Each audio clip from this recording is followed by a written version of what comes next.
بسم اللہ الرحمن الرحیم۔ السلام علیکم ورحمۃ اللہ وبرکاتہ۔ امید کرتا ہوں آپ سب خیریت سے ہوں گے۔ میں ہوں کاشف محمود اور آج کی ویڈیو میں آپ کو بہت ہی آسان سا عمل بتانے جا رہا ہوں۔ اگر اس عمل کو آپ اپنی زندگی کا حصہ بنا لیں تو ساری زندگی، بلکہ اس کے فائدے دنیا ہی میں نہیں، اس کے فائدے آخرت میں بھی بہت زیادہ ہیں، اور دنیا کے فائدے الگ۔ تو سب سے پہلے بات کرتے ہیں اس مسئلے کے حوالے سے۔ بہت سے لوگ پریشان ہوتے ہیں دانتوں کی صفائی کے متعلق، برش کرتے بھی ہیں پھر بھی کچھ نہ کچھ کلاٹ باقی رہ جاتا ہے، ذرے باقی رہ جاتے ہیں، تو کافی پریشانی کا سامنا ہے۔ بعض لوگوں کو داڑھ درد بہت زیادہ ہوتا ہے اور بڑی شدت والا ہوتا ہے۔ اسی طرح بہت سے لوگ ایسے ہیں جو دانتوں کی بہت سی بیماریوں میں، بعض لوگوں کے مسوڑے ان کا مسئلہ ہے، بعض لوگوں کے دانت خراب ہوتے ہیں، اور بعض لوگوں کو ٹانسلز کا مسئلہ ہے، گلا خراب ہے بہت زیادہ، اس سے بھی مسائل ہوتے ہیں۔ اس طرح کے جتنے بھی مسائل ہیں ان سب کے لیے یہ چیز بہت امپارٹنٹ ہے، بہت چیز امپارٹنٹ ہے، اور اس کے استعمال سے انشاءاللہ آپ کو بہت زیادہ فائدہ ہوگا۔ اور وہ چیز کیا ہے؟ وہ ہے مسواک۔ مسواک کرنا سنت ہے، اس سے دانتوں کی صفائی ہوتی ہے اور اللہ رب العزت کی رضامندی کا باعث ہے۔ احادیث مبارکہ میں اس کی بے شمار فضیلتیں بیان کی گئی ہیں۔ حضرت عائشہ رضی اللہ تعالیٰ عنہ کہتی ہیں کہ رسول اللہ صلی اللہ علیہ وسلم نے فرمایا کہ مسواک منہ کی صفائی کا ذریعہ ہے اور اللہ تعالیٰ کی خوشنودی حاصل ہونے کا سبب ہے۔ رسول اللہ صلی اللہ علیہ وآلہ وسلم اس کی بہت تاکید فرماتے اور اہمیت ظاہر کرتے، چنانچہ اس کی اہمیت ظاہر کرتے ہوئے فرماتے ہیں، اگر مجھے امت کے مشقت میں پڑ جانے کا اندیشہ نہ ہوتا تو میں انہیں ہر نماز کے وقت مسواک کرنے کا حکم کرتا۔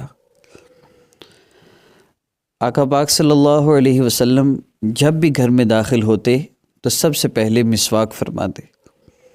10 چیزیں فطرت میں سے ہیں، یعنی انبیاء علیہ الصلاۃ والسلام کی سنت ہیں، ان میں سے ایک مسواک کرنا بھی ہے۔ ایک دوسری روایت میں 4 چیزیں مرسلین کی سنت میں شمار کی گئی ہیں، ان میں سے ایک مسواک بھی ہے۔ حضرت عائشہ رضی اللہ تعالیٰ عنہ فرماتی ہیں کہ رسول اللہ صلی اللہ علیہ وسلم جب بھی بیدار ہوتے، خواہ دن میں یا رات میں، تو وضو سے پہلے مسواک ضرور فرماتے۔ حضرت ابو امامہ رضی اللہ تعالیٰ عنہ کہتے ہیں کہ رسول اللہ صلی اللہ علیہ وسلم نے فرمایا کہ ہمارے پاس جبرائیل علیہ السلام جب بھی آئے تو انہوں نے مسواک کرنے کی تاکید ضرور فرمائی۔ حضرت عائشہ رضی اللہ تعالیٰ عنہ کہتی ہیں کہ جو نماز مسواک کر کے پڑھی گئی وہ بغیر مسواک والی نماز سے 70 گنا ثواب میں بڑی ہوتی ہے۔ زید بن خالد مسواک کی مذکورہ فضیلتوں کی بنا پر ہر وقت اپنی مسواک ساتھ رکھا کرتے تھے، یہاں تک کہ جب نماز میں شریک ہوتے تو ان کی مسواک کانوں پر رکھی ہوتی، جس طرح حساب لکھنے والے اپنا قلم کان کے اوپر رکھ لیتے ہیں۔ یہ تمام احادیث مبارکہ مشکات شریف سے لی گئیں جو میں نے عرض کی ہیں۔ آپ کو کافی حد تک مسواک کی فضیلت کا اندازہ ہو چکا ہوگا۔ اس میں ایک اور بھی حدیث مبارکہ ہے جس میں آقا پاک صلی اللہ علیہ وسلم کی حدیث مبارکہ کا مفہوم ہے کہ مسواک منہ کو صاف کرتی ہے، منہ کی بدبو کو دور کرتی ہے، صفرا کو دور کرتی ہے۔ صفرا کیا ہے؟ بھولنے کی بیماری، اس بیماری کو بھی مسواک ختم کرتی ہے۔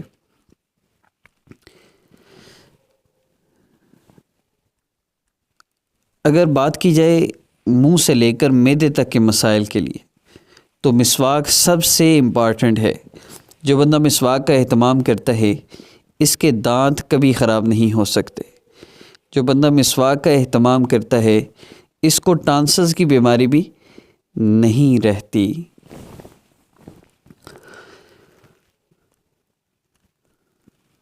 اس کے علاوہ معدے کے بھی جتنے مسائل ہیں ان کے لیے مسواک کو تالو کے اوپر اور زبان کے اوپر کرنا بہت زیادہ فائدہ مند ہے۔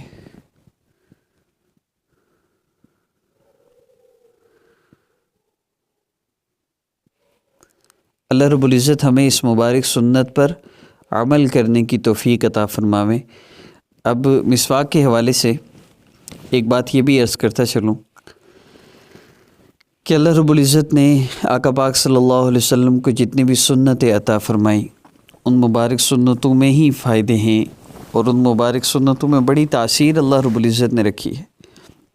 مسواک کے بارے میں بہت سے فضائل ہیں۔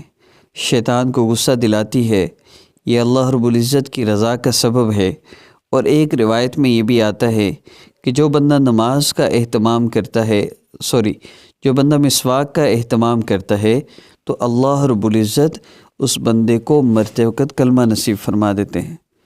تو یہ بہت بڑی فضیلت ہے، ہمیں چاہیے ہم نماز کا اہتمام کریں، مسواک کا اہتمام کریں، خاص طور پہ جب ہم رات کو سونے لگیں تو لازمی ہم مسواک کر کے سوئیں۔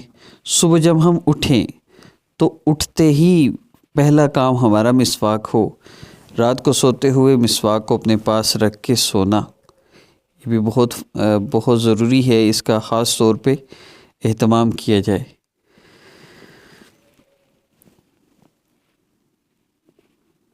وضو کے دوران جو مسواک کی جاتی ہے اس کی فضیلت بھی جیسا کہ آپ نے سن لی کہ نماز کا اجر اتنا زیادہ بڑھ جاتا ہے۔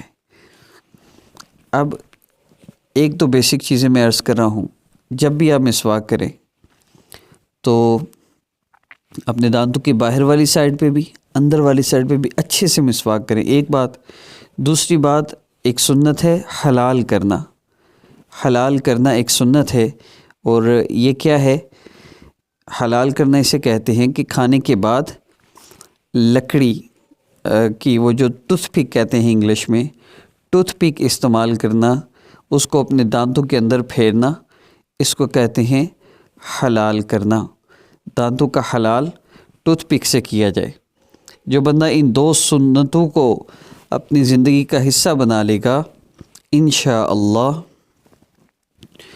اس کو کبھی بھی دانتوں کی بیماری نہیں ہو سکتی، اور جو مستقل مسواک کا اہتمام کرے گا اس کے دانت جتنے بھی خراب ہوں گے انشاءاللہ اس کے دانت بالکل صاف ہو جائیں گے اور بالکل صحیح ہو جائیں گے، اور یہ تجربہ شدہ بات ہے۔ اور دنیا کی چھوٹی سی یہ کچھ ٹوتھ پیسٹیں اور کچھ برش اور ان چیزوں کے استعمال کرنے سے فائدہ ہو سکتا ہے، تو پھر جو مسنون عمل آقا پاک صلی اللہ علیہ وسلم سے ہمیں ملا ہے اس سے کیوں نہیں فائدہ ہوگا؟ میں نے ایک اللہ والے سے سنا ہے کہ جو بندہ مسواک کا اور ہر کھانے کے بعد حلال کا اہتمام کر لے گا ساری زندگی اس کے دانت خراب نہیں ہوں گے۔ تو اس سنت کو ضرور اپنائیے، دنیا کے بھی بڑے فائدے ہیں، آخرت کے بھی بہت فائدے ہیں۔ السلام علیکم ورحمۃ اللہ وبرکاتہ۔